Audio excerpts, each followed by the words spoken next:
Hello friends, welcome back to my Preeti Nishad channel में। देखिए, आज मैं लेकर आई हूँ प्रश्नावली 6.3 का क्वेश्चन।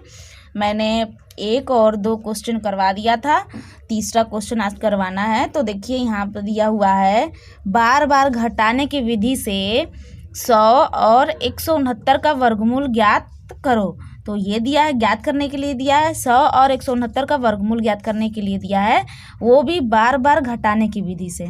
तो देखिए, हम इसमें क्या करते हैं कि अगर 100 दिया है तो इसमें हम क्रमागत संख्या खोजते हैं। कौन सा? इसमें विषम क्रमागत संख्या खोजते हैं।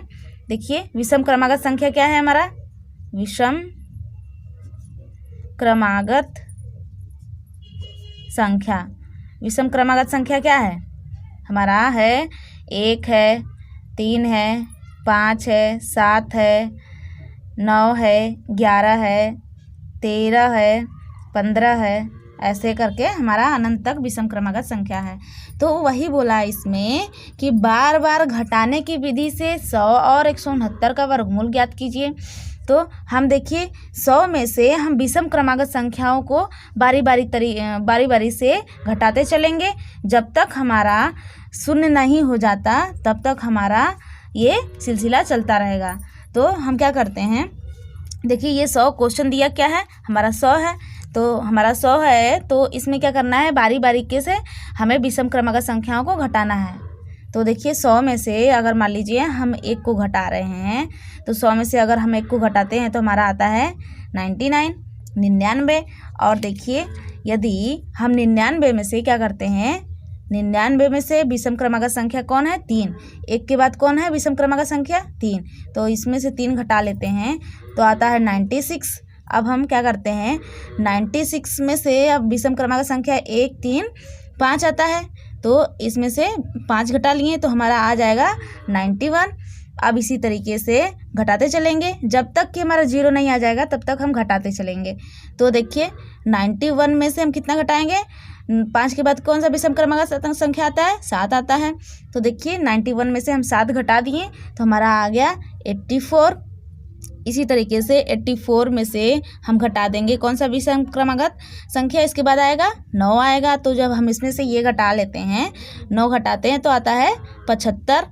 तो अब देखिए, अब हमारा 75 में से हम क्या करेंगे, 75 में से हम विषम क्रमागत 7 के बाद 9 के बाद हम विषम क्रमागत संख्या क्या आएगा हमारा? आएगा 11। तो हम इसमें से घटा देते हैं 11, तो ये आता है 64। अब इसी तरीके से 64 में से हम कौन सा विषम क्रमागत संख्या घटाएंगे? 11 के बाद कौन सा आएगा? 13 आएगा। तो इसमें से हम घटा लेते हैं, तो जब घटाते हैं तो हमारा आता है 51। अब देखिए, 51 में से हम क्या करते हैं, 51 में से हम 51 में से कौन सा 13 के बाद विषम क्रमागत संख्या कौन आता है? 15। तो देखिए, हम इसमें से 15 घटा लेते हैं, आता है तो क्या, तो 15 घटाने के बाद हमारा आएगा 11 में से 5 जाएगा, कितना बचेगा? 6 बचेगा, और यहाँ पे बचेगा 3। अब देखिए, 36 है, ये 36 में से 15 के बाद क्या आता है? 17 आता है। तो 15 के बाद 17 विषम क्रमागत संख्या आती है, तो 17 घटा लिए तो ये आ जाएगा 19। अब देखिए, इसी तरीके से 19 में से अब क्या करेंगे, 17 के बाद विषम क्रमागत संख्या कौन आती है? 19 आती है। तो 19 में से 19 जाएगा तो हमारा 0 बचेगा। तो ये देखिए, जब तक 0 नहीं आ गया तब तक हम घटाते रहें। अब देखिए, इसका हम क्या कर रहे हैं, वर्गमूल ज्ञात हो चुका है। तो अब हम क्या करते हैं, इसमें से देखते हैं कि कितना वर्गमूल हमारा हुआ है। तो देखिए, यहाँ से 1, 2, 3, 4, 5, 6, 7, 8, 9, 10 स्टेप में हमारा क्या हुआ है, ये 10 स्टेप में आया है। तो हमारा वर्गमूल 10 स्टेप में आया है, तो हमारा कितना हो जाएगा? 100 का वर्गमूल कितना हो जाएगा? 10 हो जाएगा। इसी तरीके से हम 169 का भी ज्ञात करेंगे। तो इसका वर्गमूल कितना हो जाएगा? 100 का वर्गमूल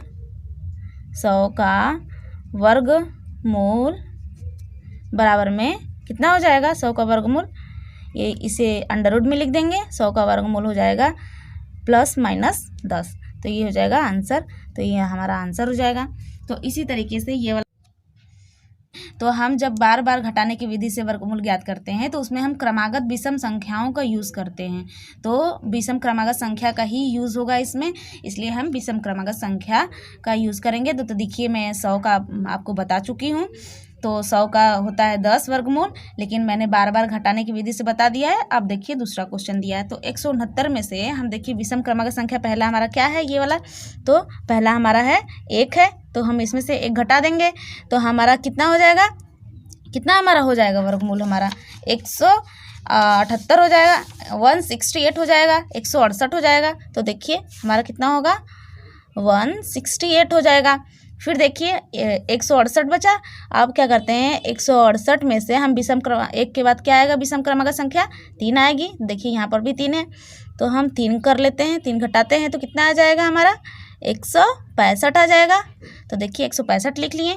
फिर देखिए क्या करते हैं 165 में से अब विषम क्रमांक संख्या 5 लेते हैं, तो हम घटाते हैं तो कितना आता है 160, तो 160 आता है। तो देखिए फिर क्या करते हैं 160 में से क्या करते हैं 160 में से हम अगला विषम संख्या घटाते हैं, 7 घटाते हैं तो हमारा क्या आता है, तो 160 में से हम 7 घटाते हैं तो आता है 153 आएगा।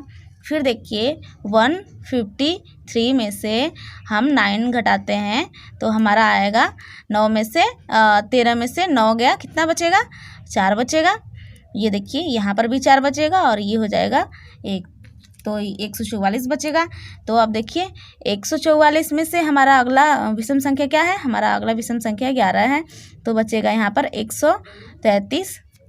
अब देखिए इसमें से भी घटा देंगे, तो 133 में से हम अगला विषम संख्या क्या घटाएंगे 13 घटाएंगे, तो हो जाएगा 120 हो जाएगा।